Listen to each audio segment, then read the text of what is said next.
Hi, and welcome to this week's Lenten Bible conversation. We've been gathering each week looking at some lessons, some readings about women's encounters with Jesus. And this week we come to a really challenging one. This week we come to John, the 7th chapter, beginning with the 53rd verse and continuing through chapter 8, verse 11. It's the story of the woman caught in adultery. It's a challenging text. It's a tough text. And, even Doug and I have been wrestling with it a little bit just to kind of get our heads around what's going on here. So, any thoughts that you have initially?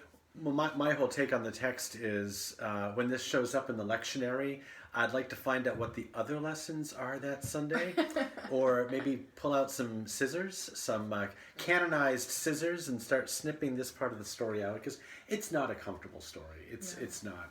At least on the surface, it doesn't appear to be comfortable, but that's why we need to plumb the depths. Exactly. I was kind of looking at this week and thinking, why did I choose this one? I chose these lessons and I could have skipped this one. But sometimes I think it's really great for us to dig into something that's a little more challenging. And this one, interestingly, I think the early church also found that this was a little bit on the challenging side, because this was not originally included in the original manuscripts of John's Gospel. In fact, in the earliest manuscripts, it wasn't there at all. It's in some of the later ones. It shows up in Luke. It shows up at different parts. But it kind of shows that even the early church was a little uncomfortable with this story. And wonder why. But I think it could be a couple reasons.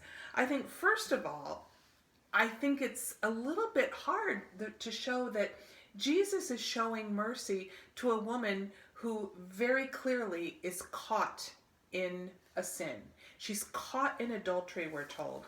And the Pharisees bring her, and she has very obviously been sinning, at least on the surface of this passage. And Jesus just so easily just kind of dismisses it and shows mercy. And some scholars believe that maybe it was not included because it might encourage other people, women in particular, from living rather questionable lives. If they see that Jesus so easily forgives this, well, why don't we just go ahead and live these kind of lives? I don't know. It's a thought. But so you're in good company, because the early church had a little bit of a tough time with it. Here's probably where I then differ from the early church, in the sense that I view this story really as a commentary on the patriarchal system of the day. This, number one, Jesus is in the temple, in the place where it's thought that that's where God lives. That's as we call it, the belly button of the universe, where God connects with the universe. There in the temple, and Jesus is there, and presumably doing whatever he does there, and it's good. Except then these scribes and Pharisees, knowing he's there, drag this woman to the temple, to this holy place, to do kind of what I think is an unholy thing, to accuse her of adultery, and to put Jesus to the test, which, that thing about not putting the Lord God to the test, where was that again? Somewhere in the Bible. But anyway, I digress. Yeah. But no, it's really interesting because, Jesus was teaching, and these Pharisees, they absolutely the scribes and the Pharisees, they interrupt his teaching. This is definitely an interruption. And they dragged this woman in, and they said, "Teacher, this woman was caught in the very act of committing adultery." So my question is, where's the man? Exactly. Shouldn't he be brought into? Exactly. Because the law clearly states that when adultery is being committed, it's not just the woman who is to be punished, it's the man. And the punishment is one of stoning. In other words, it is a punishment of death. So, where's the man? Why haven't they brought him in? See, there's so many unknowns about this story. And I think it's one of those stories that brings up more and more questions. And so that's where this is a tough one, but also a fun one. So was the man someone who was known to the Pharisees? Was the man somehow excused in this patriarchal society? What was it? Did this woman have a reputation? We'll never know. But again, it takes two to tango. Or is this, and this is typical in John's storytelling technique, is this a kangaroo court? Are these just false charges brought against this woman? Which, again, we find out later in the Passion account in John's Gospel, these same folks are doing this to Jesus. They're making up false accusations against Jesus. So yeah, is it a kangaroo court? And then if it is, then again, ironically, the Pharisees and scribes are breaking the very law that they're sworn to uphold, and that is, not speaking lies. And here they're clearly breaking covenant. If in fact this is a kangaroo court. Yeah. Well, we see though that if they're not concerned about both parties in the adultery, and in doing this they're interrupting Jesus' teaching. Obviously, the emphasis is not on the woman. The emphasis is not on the adultery. The emphasis is on the testing. Because we're told that they brought this woman in order to test Jesus. Because they said, now in the law, Moses commanded us to stone such women and men, but they don't say that. Now, what do you say? They said this to test them, so that they may have some charge to bring against him. So yeah, the emphasis is not on the act. It's on testing Jesus. They're looking to bring him down. And there is the whole thing. Again, it points right to the Passion. And especially in John's Gospel where the trial with Pilate, where Jesus is put on trial, is turned completely around. And then Jesus puts Pilate on trial. Right. It's interesting, too, this woman, if she's just part of a test that they're doing, then what have they done to her? They've objectified her. They've dehumanized her. Again, speaking to the system of the day. Yeah. Which I think is interesting because it brings us to the next part where, as soon as this all happens, we're told Jesus bent down and wrote with his finger on the ground. What's interesting about this, what I find fascinating, this is the only time in all the Gospels that we see Jesus in the act of writing. And so lots of ink has been spilled over this. Lots of speculation has gone on about this as to what was Jesus writing. What was he doing there? In the book that I've been using that I don't have with me, called Back to the Well by Frances Taylor Gensch, she talks about a Bible study she was teaching, and that a woman in her Bible study said, "Oh, I know exactly what he was writing. He was writing, 'It takes two.'" But, what was he writing? What was he going with down there? Was he writing the Ten Commandments? Was he writing the law? What was it? We don't know. You had an interesting thought about that. Well, I'm thinking back that in John's Gospel, a lot of what happens points back to the Hebrew Scriptures, and I'm recalling again in the Hebrew Scriptures God saying that I will write my law upon their hearts. I will inscribe my law upon their hearts, and I wonder if Jesus doing this writing in the mud is in a sense inscribing a new law in the hearts of God's people, a law of apparently grace, right? Because what does he say to the woman? Neither do I condemn you. The other part, I just thought of this now, and this may be way off base.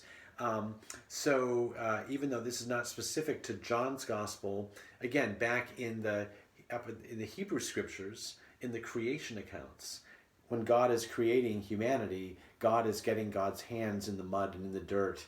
And so is this woman who is now a recipient of grace, a new creation.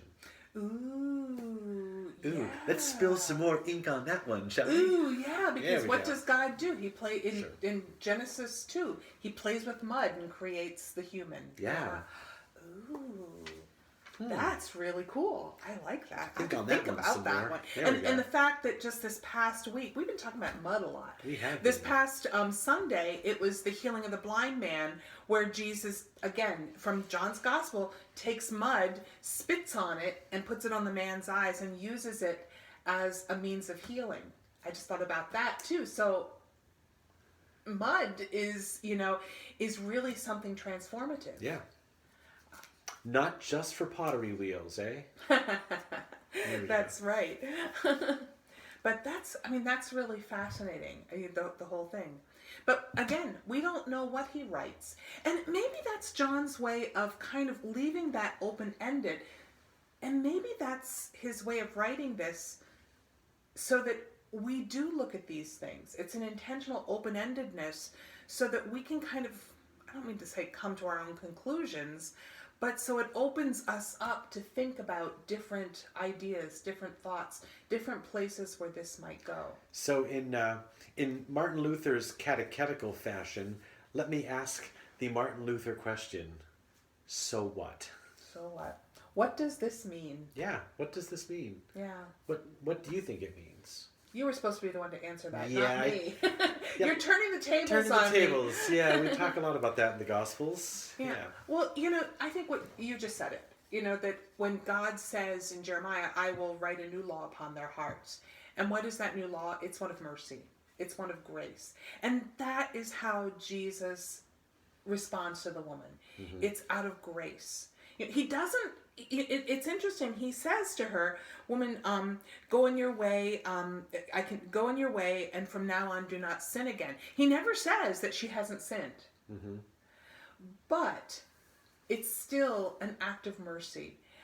It's that whole thing. And when he picks up the stone, he said, anyone who has not sinned, cast the first stone. And he puts them to the test, doesn't he? Exactly. Who among you has never sinned? Yeah. Wait, Jesus, this is a pop quiz. What are you doing to us here? Exactly. Right? Yeah. So, maybe Jesus is Lutheran after all. No, No, I don't want the lightning to strike. Sorry about that. But no, that whole idea that, we are in bondage to sin.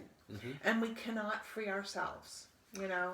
That whole idea that sin, to be human, is to be sinful. Mm-hmm. And that's the part of ourselves we don't like to acknowledge. But even in the face of that, there's grace, there's mercy, there's forgiveness. I wonder if the so what is Jesus, number one, inviting us to a new level, mm-hmm. to a new perspective, and that is a perspective of grace. So the hermeneutic, the bridge between the text and the world we live in is, how do our churches epitomize place of grace? Mm-hmm. How does every decision we make at a church council meeting, or at a congregational meeting, or in a Christian ed meeting, whatever, how does every decision we make reflect a place of grace? A place that says God's mercy prevails. That we follow a God who is slow to anger and abounding in steadfast love. What does it mean for mm-hmm. us to abound in steadfast love? Mm-hmm. Maybe that's the so what that we have to wrestle with. Yeah. And I think that even brings us to with where the Pharisees leave. When Jesus said this, he was bending down, the whole thing. And it says, where is this? When they heard it, they went away one by one, beginning with the elders, and Jesus was left alone with the woman standing before him. They just walk away.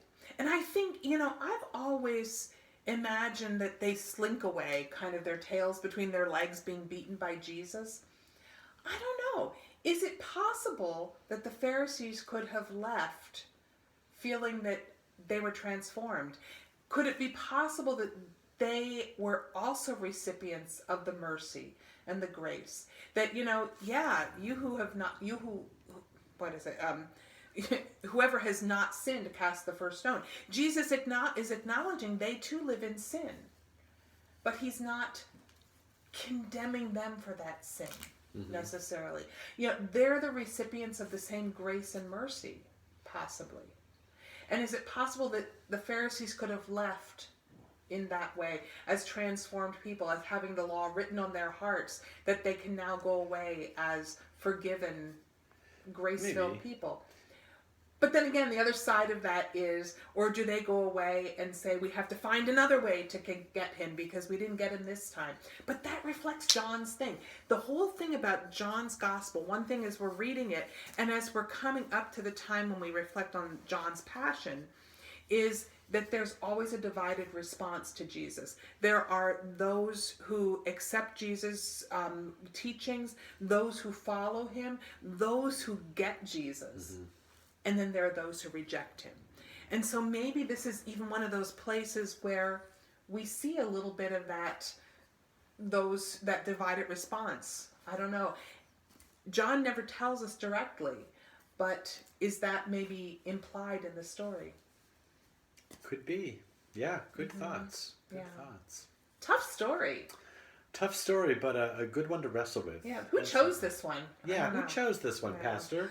I don't know, Pastor. Not me. Well, I'm curious to hear some of your thoughts as well. So I hope that you can kind of wrestle with this as well. I hope you can kind of allow Jesus to encounter you, and that you can be transformed by Jesus' grace and love as well.